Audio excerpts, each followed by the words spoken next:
Hello, I'm coming to you as the spirit of Holy Mary, Mother of God. Quite a lot of people have save files now. Please don't judge each other's save files against each other's, because I don't know if you know, but content creators are all actually friends, and it really breaks my heart to see people slag off my friends in my comments. So let's all just be nice, and I'm coming to you as Holy Mary because then you might take me seriously. Happy New Year, God, I haven't seen you since last year.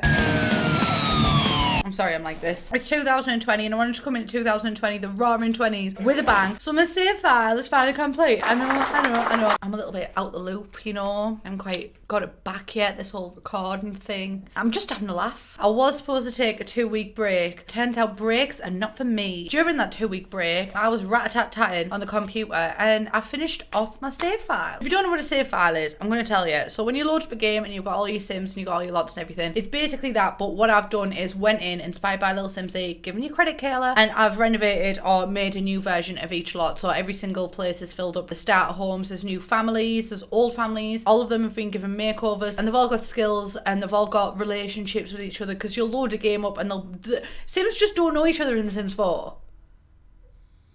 And it's shocking. People talk. There might be a bin missing here or there, but that's by the by. Let's bippity boppity boop into it. I am 4 minutes 35 seconds into this introduction. However long this will be for you, I'm not sure. I like to update you, you know, I like to let you know how far into the video I am. Anyway, right, let's move on. I'll load up the game. I've also got a cough right now.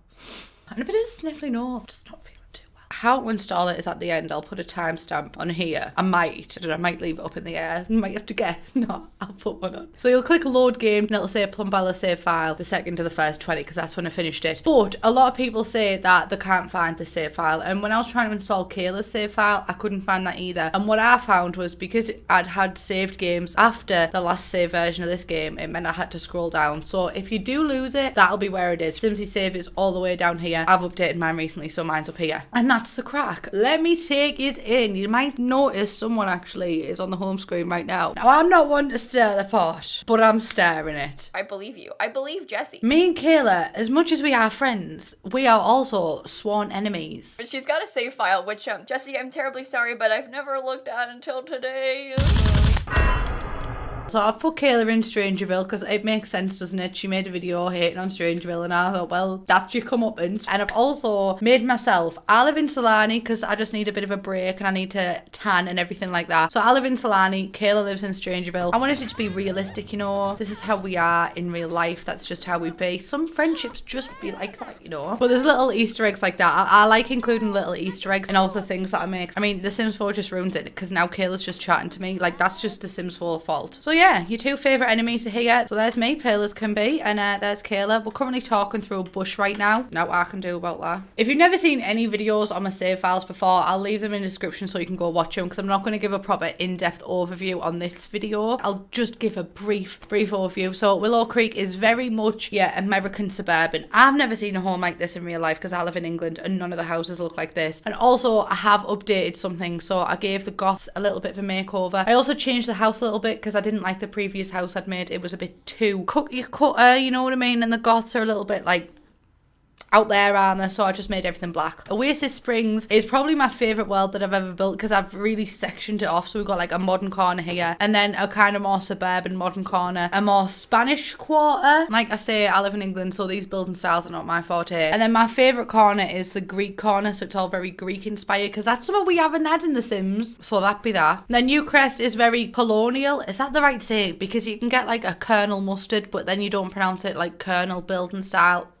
So I don't know. It's all very themed, right? I wanted each place to have like a specific theme so you really know what you're playing in. But I've got like a vegan bistro, outdoor cinema, and then Magnolia Promenade, boring town. Not gonna lie, I never use it, so I thought I'd fill it with stuff I use. Like the pictures and a bowling alley and an emporium thing and a green room restaurant. If you ever do a save file, Windenburg will absolutely break your spirit. I'm not gonna lie. It's a very, very big world and it makes you want to die. And that's the crack. But Windenburg also had some of the ugliest residents, I'm not gonna lie. wise, so I've kind of fixed their faces a little bit because there was just no need for them to be so ugly. And I'm not body shaming. This was out of the ordinary. Samashuno is just Samashuno. You can't really look at it unless you go into the lot, so I'm not going to show you around that. Forgotten Hollow. It's just, I really like the building style of Forgotten Hollow, to be honest. It's a shame it's so dark, isn't it? Anyway, Brindle and Bay all being done and all. This was quite fun to build, actually. And a lot of you keep asking me to do an LP again on Gracie's Sarah story. I'm not going to do that, but you can play with the original family. Here, my friends. I can't even remember what I've done for Del Sol Valley. Del Sol Valley was just a very stressful blur. Moving on, Strangeville is a very contested pack, and I'm just gonna let you know, I really enjoyed Strangeville. I really enjoyed the building style, I really enjoyed the architectural style, and I really enjoyed getting creative with it because I got to include some family favourites from The Sims 2. So over here we've got the Beaker family, and there's a little secret in the house. I'm not gonna show you what it is, you're gonna have to go and find out. I did delete the mayor in this town because I didn't know they had one, to be honest. And then we've also got the Smith family. I had a lot of fun with this one. I had a lot of fun, and it was fun. English, learn it. I feel like there hasn't been enough emphasis on the whole Bella Goth storyline, and storyline's my favourite thing in The Sims. I've basically built my channel on Sims storylines. So we got the return of Pollination Technician. He's related to people. Well, he's an alien, isn't he? And aliens kidnap Bella Goth. So he's got a relationship with Bella and a negative relationship with Mortimer. And I just felt like that was a crucial plot point to discover, you know? Just set that out in stone. Bella, you're gonna get nicked. Salani. This is where all the new stuff is. You'll have probably seen all the other stuff, but Salani... Better out than in, I always say. Salani came out in like June. And it's 2020 now, so better than never, am I right? I'm not gonna lie, I was big fat out my comfort zone with building in Salani. It's definitely not my favourite type of building style, but it was also really fun to be out there. So this is one of the beaches. This is like the posh kids beach. If you're rich, you'll come here. And then over here we have a kind of party area. Most places are just the base game and then the expansion pack that the world came with, but with places like this I was like, I'm gonna have to just like go out a little bit. So this is the party place in the beach. It kind of, I wanted it to be like a kind of Thailand full moon pack. I don't know, my brother is the one that went traveling, not me, so I don't know any of that. This was also featured in my Love Island LP for one episode before I cancelled it. So this kind of reminds me of a holiday home, Bali on the beach kind of thing. Look, I'm not the best with descriptions, but I really promise you I've tried hard with this. Okay. And then I live over here. That's where I live. We've also got Stellini coffee, a fisherman's club, and then we've got some modern houses over here because we're going to have them. Got a spa. I like this one because I did not know where to go with this one. I was originally just going to leave it as an empty beach, and I thought, nah, complete you bloody save file. So we've got spas with different coloured houses. Why is Lynx in there? Anyway, so that's Salani. And then we got Glimmerbrook. And Glimmerbrook, I did enjoy building it. I also found it very stressful. Like, I built this house on stream, which is twitch.tv/Plumbella if you want to go follow me. This took me like 2 hours. And we've got the families that came with it. We've got the Amicable Acolytes, the Charm family. I also really fixed this family because they were busted.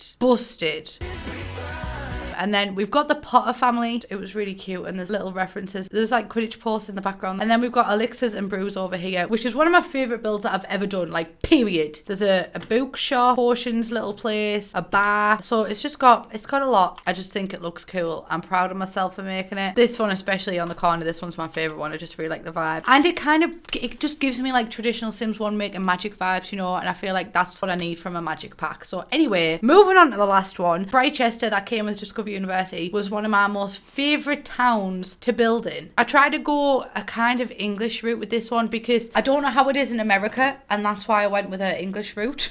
In England, you kind of have halls instead of dorms. You have your posh halls and you have your cheaper halls, and I wanted to reflect that. We've got like the rich tower over here, and these have en suites and everything like that, and then we've got the cheaper ones here where you share a lot of bedrooms. The Foxbury Commons, I've already done a speed build on it, so I'm not really going to show it. Where the frick am I going? Where's my bloody... There we go. So this is called the Crown Club, and it's a nightclub because if you're at university, a lot of people go clubbing in uni, you know? Just is what it is. I mean, I did. And now clubs make me socially anxious, so is there a correlation there? That's up to you as a viewer, I don't know. I need counselling. So this is what this looks like. It's just a club, innit? But then we have 2 houses over here. I kept these the same style because a lot of the houses around the town have the similar styles, and I didn't want 2 buildings that looked really different, you know? But the insides of them, they've got different layouts. So this is kind of, I imagine a lot of people live here. I kicked out the original family that lived here because I was like, nah, you don't want any old people in your town, do you? So this is free for your Sims to move in. We've got Gina's bedroom here. Gina's one of my mods, so this one's inspired by you, Gina Hen. But this this house belongs to the Pleasance, and this is very much a uni house for me. Like, it's very plain, but also it's a little bit hectic, you know. Now then, me and my dressing gown are back, and I forgot to say that I added in storylines with them too, because they were just kind of mates and they didn't really know anybody else. And Angela and Lilith, I'm sorry to like know you, do not get on. They are not friends. So I had a little bit of drama in with them too. I also added some romantic interesting skills and everything, so there's full storyline to play there. So it's not just like you're playing random characters that you don't even know. They've got the sassiness back from The Sims 2, so you're welcome. Angela's bedroom, which is sickeningly sweet. Now Lilith's bedroom, which isn't quite as dark as I wanted it to be, but we've got a little dead fish bowl. Then we've got the library, which originally I started off as a renovation, but then I just had to delete the full thing because it was just a nightmare to build, honestly. And I really played on all of the colours for the universities, because Brightester's green. I'm hoping Brightester's green, because if not, well, then we're screwed, aren't we? And I wanted it to kind of look like Hogwarts. That's the image I had in my head for these builds. This is a student house, right? And the original house just didn't fit in with the rest of the world. And I decided to just big fat copy of this one and place it here so it kind of fits in with everything. And then because this one looks so Hogwarts-esque, each of the rooms is kind of Hogwarts themed. Got a cafeteria station, because really, if you're going to be living in a house this big, there's got to be a cafe, you know? Sorry, I'm just really still honestly upset that you can't have ovens and that. So I'm not going to go into the dorms because I want you to experience it. We've got the Poly Towers, which is kind of the cheaper dorms. There's a lot of shared bedrooms. The furniture's not as nice. And then we have Tory Towers, because would it really be a Plumbella video if I didn't rant about politics? No. So that's that. Now I'm going to show you how to install it. There'll be a link in the description. It'll take you to a Tumblr post and it'll basically tell you about the save file and everything. And then there'll be a little link to download, and then that'll take you to Sim File Share. You download that file and it'll look like this. And then what you want to do is right click it, click copy, go to My Documents, Electronic Arts, The Sims 4, Saves. Check that you haven't already got a Save 97. If you've got a Save 97, all you have to do is just rename it and then right click and click paste, and it should be in your saves. There you go. You're welcome. Enjoy. Do with it what you will. Kill me in The Sims if you want. But that's the end of this video. I'm sorry if I was a bit all over in this video. I'm a bit out of practice, to be honest with you. I'm not gonna lie to you. I'm just straight up just telling you the tea. I am in a bit of a slump with my content at the minute. I'm really enjoying it, but I also feel like I have a lot more to give, and I want to play games like Harry Potter and the Philosopher's Stone for PlayStation 1. There's a couple of games where I'm like, I'd just like to do an odd video on that. Would you just want to see that, or would you just want this to stay a Sims channel and then just upload random videos on my second channel? I just want to open up my content a little bit, still primarily Sims, but like 1 or 2 videos here and there that aren't Sims. Would that be something that you just want to see on this channel, or would you just want it on a different channel? Yeah, I don't know. I just want to have fun just for the crack, you know? So let me know. Please subscribe if you haven't already. Thanks for watching this video. Okay. All right. See you in the next one. Bye. Bye.